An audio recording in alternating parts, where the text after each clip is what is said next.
2.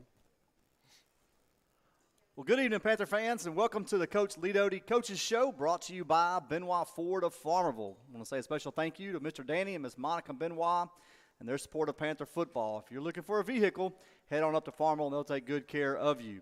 Well, Coach, welcome tonight, and how's the week gone so far? It's been a good week. Just really enjoying the weather, and just the cool weather and being outside without sweating through your clothes 3 times has just been awesome. Absolutely. Well, Coach, let's get started tonight. We want to take a few moments and recognize our McDonald's Senior Spotlight with Miss Jennifer Thomas from McDonald's. So, Coach, who are our seniors that will also serve as our team captains this week? Well, this week we got Jackson Sterlington, our kicker, and we got Tanner Bostic, our wide receiver, who will be our captains this week. Come on up, guys. Come on behind us back here, Tanner. Miss Jennifer Thomas has got their bags ready to go. We missed her last week. Smile, Jennifer. But these will be our captains this week, and they're also our spotlight players this week. And Jackson Sterlington here, he's been with us this is his 4th year, kicks for us. Also a mighty fine soccer player, does a good job for us. Jackson's always there and does what he's supposed to do, and we really appreciate him for that. Tanner is also a 4th-year player, and Tanner, he's another guy that works hard and loves the weight room, and you can tell by the way he looks. And, glad to have them. But these are 2 guys that are program guys and been with us, and we're glad that they stuck with it and glad to have them. These will be our captains tonight, so let's give them a hand. Thanks, guys. Thanks, guys. Well, Coach, before we talk about last week's game, I know you and I started this last week, and I thought it went really well. A chance to talk about our JV a little bit. JV played another game last night and took care of business at home against Carroll. I believe you guys won 35-0. What stood out to you last night, and who were some guys that made a difference for you on Monday night? Well, it was just fun to watch our kids get out there and compete. Those guys, I talked before about how they work hard all week long. It's always great to see them guys get out there and get to participate in a game. And, they got after Carroll pretty good from the get-go last night. Our fullback, Gavin Evans, had a good night. Really got in there and run the ball hard. I thought our offensive line played really well. Cullen Barnett had a nice touchdown catch for us, and just offensively, I believe we scored every time we got the ball, except the last drive when we knelt on it. But just getting after it, man. The kids are really enjoying it. Defensively, I thought we ran to the ball very well. I thought we tackled well.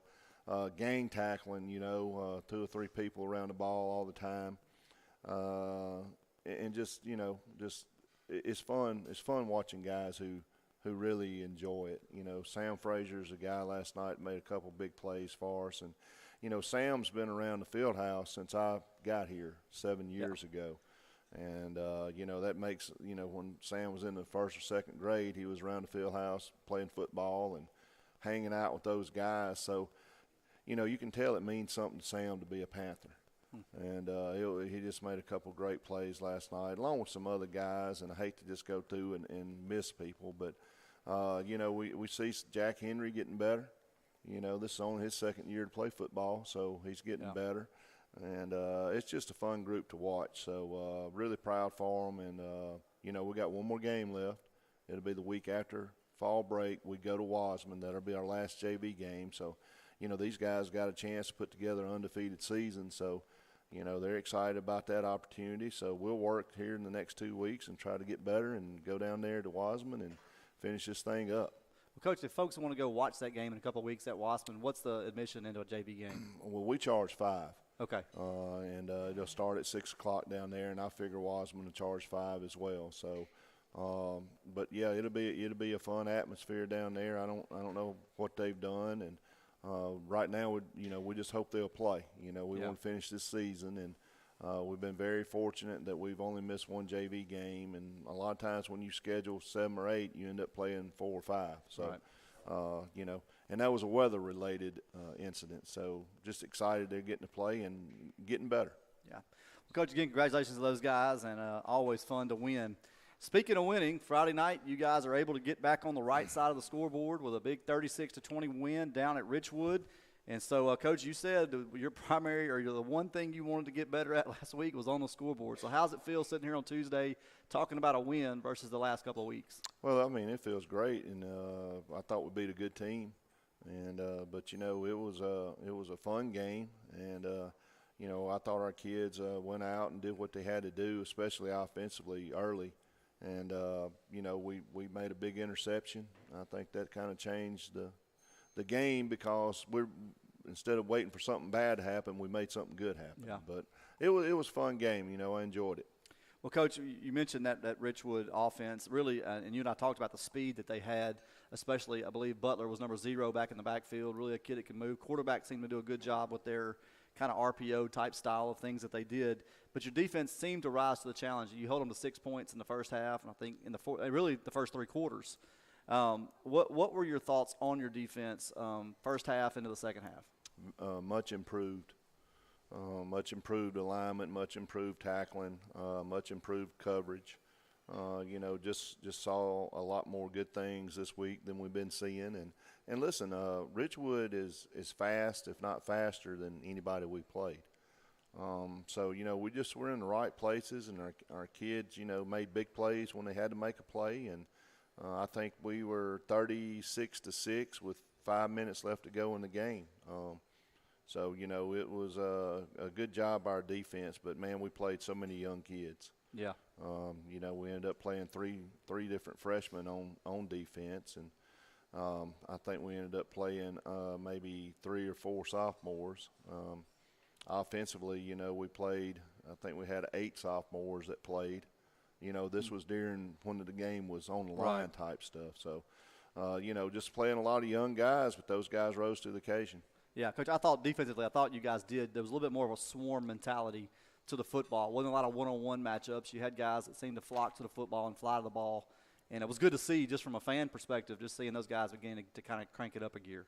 Well, we had a good week of practice. We changed our scout team stuff up a little bit and had better guys on the scout team, a little bit faster guys, and that made us move faster during practice, and we kind of got a good look. And so I think that helped out a whole lot by doing that. And those scout teams, man, they're very important. So we actually took a lot of our defensive guys and just made them offensive guys for a couple of days, and and it was a lot better for us. Gave us a good look, and they did a great job.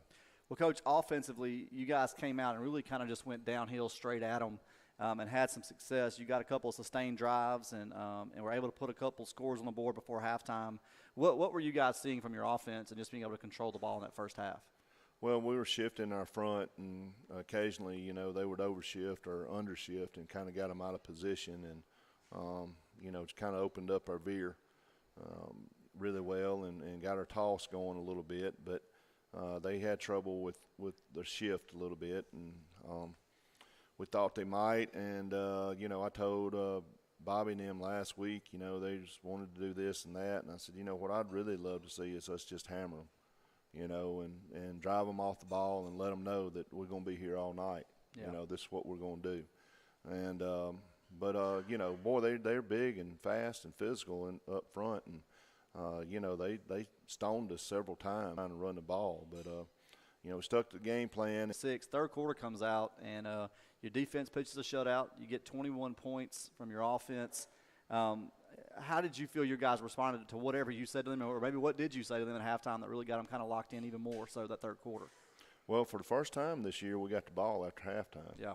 And I know people don't really think about that, but, I mean, it was good going in with the lead and knowing you were getting the ball back, and we knew that we needed to go down and put the, score right there. And that gave us kind of some momentum for sure in the second half. And then we got the turnover. Right. Which was huge, and just going in and scoring and doing what we used to do. When defense would get a stop, we used to go score. We'd get a turnover, we'd go score. So it was good to see us get back to those type of things. Yeah, well, Coach, in that fourth quarter, I mean, you guys did finally, it felt like for the first time in a few weeks, had some breathing room, kind of be able to do that. I know in your post game with Amanda, you mentioned that I think you'd sub some guys a little early there, early fourth quarter, just trying to get some guys some reps. And you mentioned maybe taking your foot off the gas a little bit early. on that. So my question for you is, what goes into the decision to begin to sub guys in moments like that, and how do you decide if it's too early or if it's time? What goes into that decision? Well, we had played so many young guys to begin with. We really didn't have a whole lot to sub, and but I mean, you don't want, just to be honest with you, you don't want Tramel Colvin carrying the ball when you're up 36-6 with 5 minutes left in the fourth quarter. Yeah. You don't really want Mason in there doing those type of things, and that's just being honest. But when those other kids get their chance, they can't turn the ball over. Yeah. And you see when we turn the ball over, we don't react very well defensively. And, I just hate that we turned the ball over. I think that extended the game 30 more minutes. Right. We had 5 minutes left in the game. We fumble. We're up 36-6, and it just seemed like we were there for another whole quarter. Yeah. And so, we got to get better at that. And but, young kids are going to make mistakes, and we got to live with it. But you got to be able, if you want to build a program, or you want to sustain a program, those young kids have got to get in when you're up 36-6, and sometimes you just got to hang on. Yeah. But if you want to just have a great team, then you just let them sit over there, and if it means a lot to you, scoring 49 points on somebody, then good luck next year. Right. Coach, that's well said. Well, Coach, you mentioned you did have a lot of young guys that played early, and some of that due to injury, some of that just because guys had earned a spot to do that. What did you learn about – let's talk about the guys that actually did start for you and played a lot Friday night. What did you learn about those guys and their performance? Well, I can tell you, if I'd been sitting here 6 weeks ago and you told me we've been playing this many young kids, I wouldn't have believed you, Yeah. But, just names, I thought Trey Birch came in. He didn't start the game, but he played most of the game. I thought he did a really good job at linebacker. He's got a chance to be really good. Sam Frazier's guy I mentioned last night, he came in and he played some special teams and did really good. We had Michael Bozeman play center, started center the other night for us. David Roach started at guard for us, both sophomores, both first-time starters. Yeah. On the road in a district must-win game. Right. And those guys tipped the scale at about 170 each probably. Yeah. So, we, like I said, we're just happy they went out there and performed, and good to see. Good to see. So, Coach, again, congrats on the win. Coach, I know you did tell me you do have one player of the week brought to us by First Security Title of Monroe. And so, Coach, who was your player of the week this week? It's going to be Ian Magoo. I'm going to honor Ian with the player of the week this week. Ian did a great job. He graded out at 86 or 89. 86. You had an 89 earlier this year, though. And, that means that 86% of the time he did his job, what he's supposed to do. And, you got to wonder if you can get everybody at 80% or above, you'd be unstoppable. But he did this after moving positions. Right.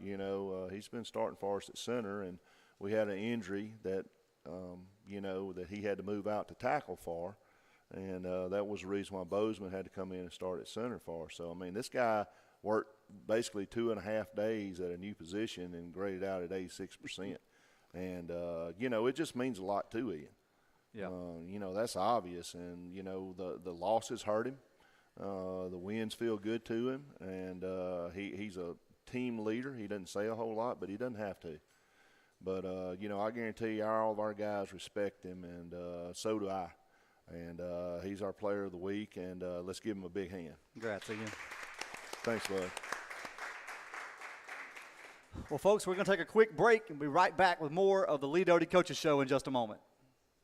I spend my nights under the stage lights, but after the applause, I'm back in my truck from my hometown.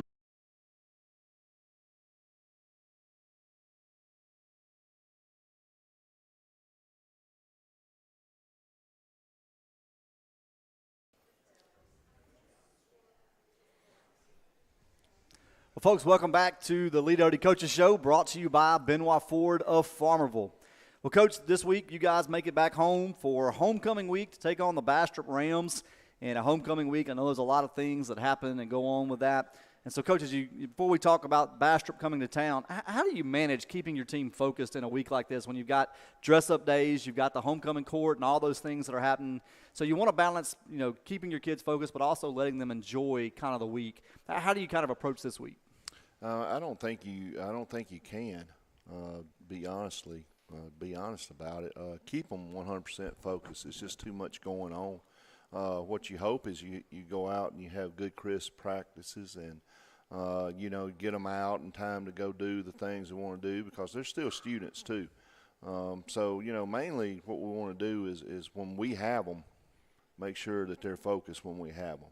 I don't expect them guys to leave and go to their presentations or whatever they got and, have their phone in their pocket watching game film. But right.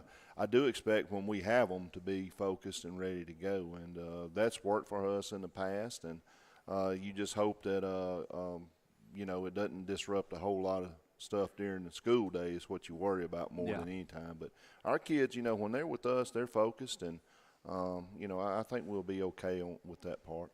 Well, Coach, the Rams do come to town this Friday night, and Bastrop's kind of a new team on the schedule. They moved down from 4A to 3A or whatever it's called now. I've kind of gotten lost in the shuffle of what we're doing with these divisions and things. But they joined our district this year, and I believe, I was trying to look back, and Coach, you maybe correct me on this, outside of one meeting in the Bayou Jam a few years ago, I don't think that Sterlington has ever played Bastrop in a full contest. I don't think they have either, and it really blows my mind 9 miles apart.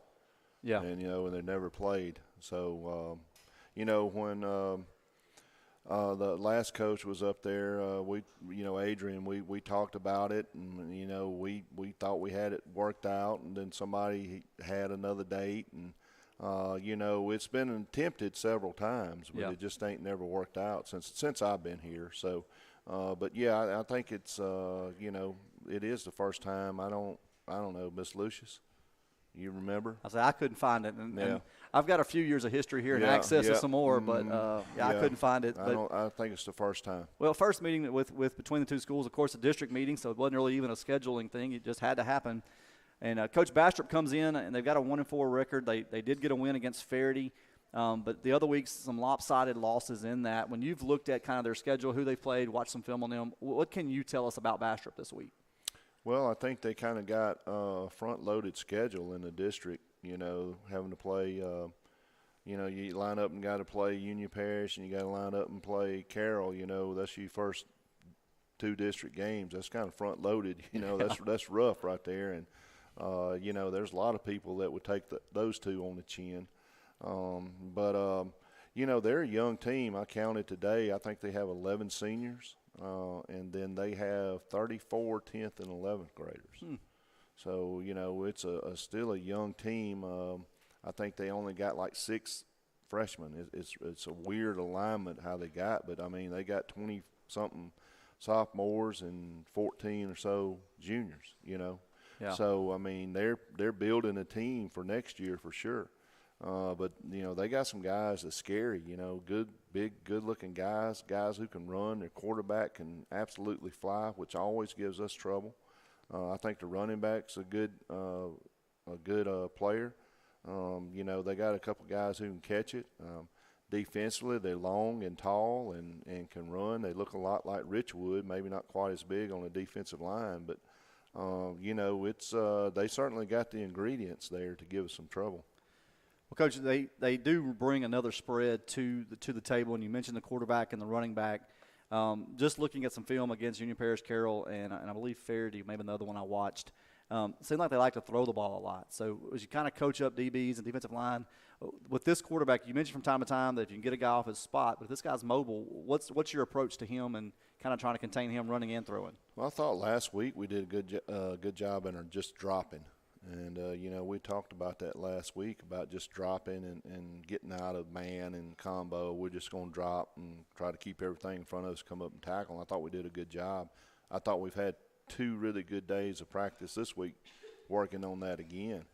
And sometimes you just want, you might just want to leave that guy in the pocket and see if he can make those throws and drop and try to contain him instead of chasing him all over the yard, Yeah. we worked really hard on pass drops and on a pass defense. It'll be another good test for us. So anxious to see how our guys go out there and perform Friday night. Well, Coach, for your offense, again, I would imagine it's another week where you just want to kind of hammer, go at it, take it downhill. They do like to have a little bit of size kind of on that defensive front, some big wide guys there, and seem to move to the football okay. So what are you guys looking for this week to have success on offense?